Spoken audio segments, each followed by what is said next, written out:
cuenta que ese temor no tenía por qué tenerlo cuando inmediatamente a través de los correos electrónicos, de la editorial o de la página de Facebook, que también me quedó la editorial, me empiezan a entrar correos, pues no sé, de Tarragona o de Huelva, de Madrid, de Buenos Aires, diciéndome que lo que yo contaba en la novela también pasaba en esas ciudades. Claro, a lo mejor no era con la joyería o con el chanchullo de Hacienda o con el contrabando de oro, pero en todas las sociedades más o menos existen los mismos comportamientos y hay más o menos los mismos móviles. A mí me gusta mucho una de las frasecillas que se dice, que al final los humanos no tenemos tampoco tantos motivos para matar a otro humano. En realidad móviles hay 4 o 5. Vosotros podéis pensar lo que queráis, ¿no? Pues el dinero, el sexo, el poder, pero la suegra, en realidad es más o menos un compendio de esto, pero lo resume Venegas diciendo, mira, al final una persona mata a otra porque tu vida no es como te gustaría que fuera y siempre hay un gilipollas que echarle la culpa. Entonces, eso pasa en Córdoba, pasa en Ciudad Real, pasa en toda la época histórica, pasa en Buenos Aires, pasa en Nueva York y pasa en Chicago. Y ahí ya me di cuenta de que, es verdad, son ámbitos locales, Ciudad Real, Córdoba, Buenos Aires también es un ámbito local, claro, el ámbito local de Buenos Aires. Nueva York es un ámbito local, el ámbito local de Manhattan y de Nueva York. Pero se trata de aspectos globales, mundiales. Entonces ahí es donde da la tecla la novela negra. Entonces ahí dije, bueno, pues por lo menos vamos bien.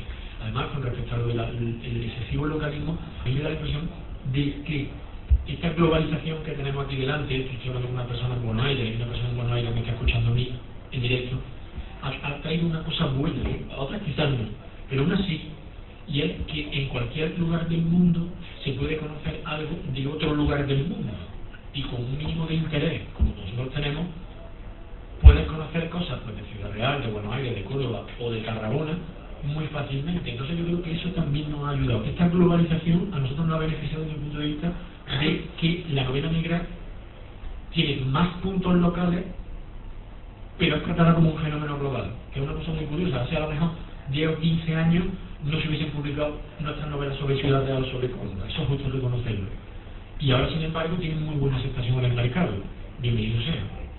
Y una cosa que sí me gustaría incluso plantear a vosotros, cuando ha dicho Guillermo, y aquí tenemos un editor que hasta hace poco había un gran éxito de la novela histórica, Guillermo ha dicho interesaba a los intereses editoriales, ¿hasta qué punto no es bueno la mezcolanza de géneros? Porque ahora prácticamente casi todos los géneros están picando del género negro, ¿no?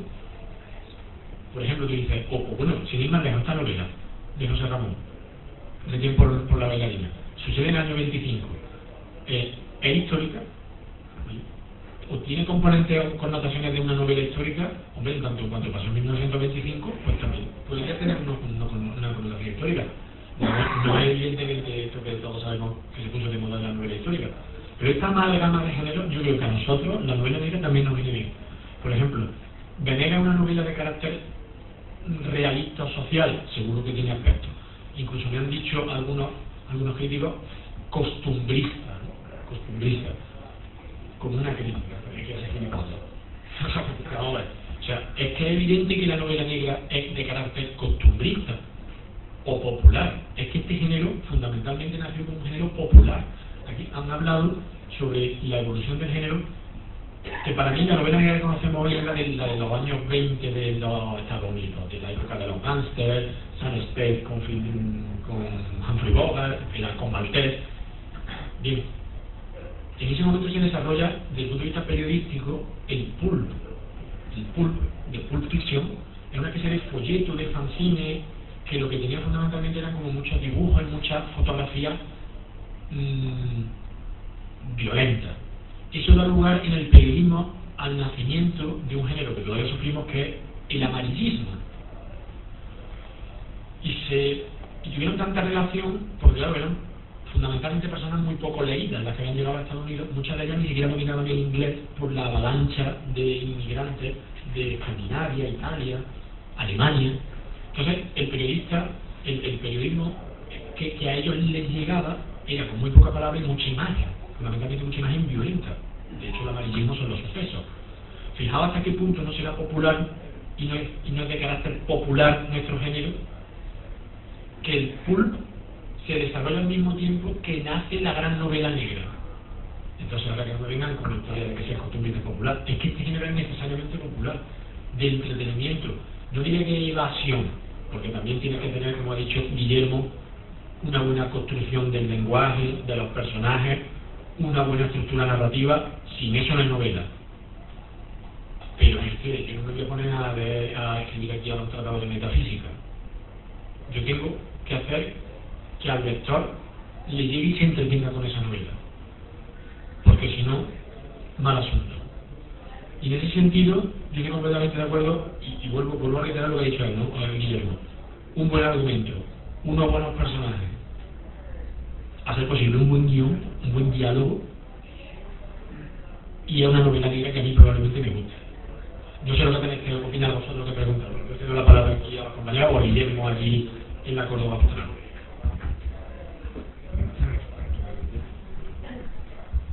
Guillermo, ¿hablo yo? ¿Hablas tú? Bueno, yo creo que esto está tomando un nivel de reflexión importantísimo, entonces me veo obligado a intervenir para bajar ese nivel. Voy a comentar algo como autor y como lector. Sabéis, bueno, lo ha comentado antes Alberto, tengo el placer de presidir la asociación Novel Pol de amigos de la literatura policial. Voy a hablar en dos aspectos. Sobre muchas cosas que se están comentando aquí, claro, me gustaría hablar de todo, pero no va a ser posible. Como autor, algo que ha comentado Francisco, muy interesante, sí que tienes libertad, sí que tienes mucha libertad a la hora de escribir, pues incluso te puedes permitir el lujo de pasar de un montón de cosas por el alto triunfo, ¿no? Como se dice por ahí. Y asumir, claro, la dificultad está en asumir luego las responsabilidades, ¿no? Hay un amigo del grupo Novel Pol también, José Javier Abasolo, recomiendo sus novelas. Él habla sus novelas de Bilbao, mete muchísimos temas de terrorismo y tal, y yo en un momento determinado le pregunté: oye, ¿tú has tenido alguna vez algún problema por hablar de estas cosas? Y me dijo: no, hasta ahora no. Dice: se conoce que la gente se lo toma como ficción o lo que sea, y no tenía ningún problema. Y a mí me parece muy valioso. Otra de las cosas que comenta Javier, una de las ventajas de ser escritor, y quizás a mí fue lo que me encendió el chip para lanzarme a escribir, es lo que ha dicho Francisco, la libertad que tienes, ¿no? Es decir, tú estás hablando con una prostituta y te detiene a la policía o te pilla alguien y dice: no, que me estoy documentando, ¿no? Vas a otro contexto, te estás emborrachando y tal, y te preguntan: no, que me estoy documentando, ¿no? La dificultad luego es que... Claro, igual, no, lo puedes justificar de alguna manera. El problema luego que le dices a tu mujer que me ha invitado a unas jornadas a Peñarroya y te dice: mira, si te quieres ir con los amigos de cachondeo, dímelo claramente, que eso no me lo trago, ¿no? Bueno, como autor, ya digo, tiene muchas ventajas y creo que a la vez también tiene muchas responsabilidades. Es cierto lo que ha dicho Francisco.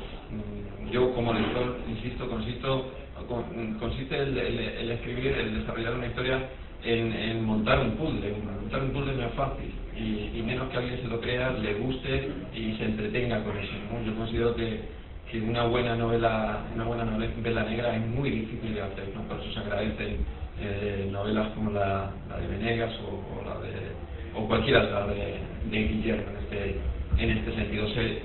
El lector creo que no es tonto, ¿no? Finalmente, y menos nuestro, que es muy exigente, ¿no? Te crea mucha responsabilidad, ¿no? Pero como autor, todo eso, porque insisto, yo considero que escribir una novela negra es un reto muy difícil, escribirla bien, ¿no? Creo que incluso el propio Stieg Larsson, que todos conocemos por la trilogía y tal, la gente se ha cansado de la trilogía y se va a cansar de los autores suecos cuando se ha leído las 3 novelas, ¿no? En un momento determinado aquello creo que decae y el lector no es tonto, ¿no? Y esto de que va a publicar una 4ª novela y tal, bueno, pues no sé, la gente ya sospecha.